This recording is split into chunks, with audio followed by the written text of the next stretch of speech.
ఇంటర్వ్యూలో కూడా నిన్ను టెస్ట్ చేయాలంటే చాలా నాలెడ్జ్ ఉండాలి. ఇంటర్వ్యూ తీసుకుంటూ నాలెడ్జ్ ఉండాలి. తమ్ముడు ఆర్డినరీ కాదు నాన్న, నీకంటే డబుల్ వయసు ఉన్న నలుగురికి సో లోపల. అంటే ఎంత పవర్ఫుల్ నువ్వు. యూఆర్ వెరీ వెరీ పవర్ఫుల్ కదా. ఇది తెలిసి లోపలికి వెళ్తారా, తెలియకుండా లోపలికి వెళ్తారా? తెలవదు, భయపడుతూ లోపలికి వెళ్తారు.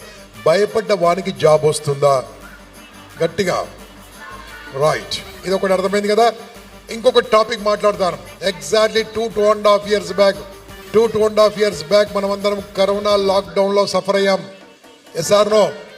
నేను క్వశ్చన్ అడుగుతాను, ఆన్సర్ అంతకంటే డబుల్ పవర్ఫుల్. నాకు ఆన్సర్ కావాలి. కరోనాలా చనిపోవడానికి కారణం రోగమా, భయమా? అది కూడా అంతే కదా. ఇంకా చెప్తున్నా, పేదవాడుగా ఉండడానికి కారణం కూడా భయమే. నీ లైఫ్లో అనుకుంది సాధించకపోవడానికి కూడా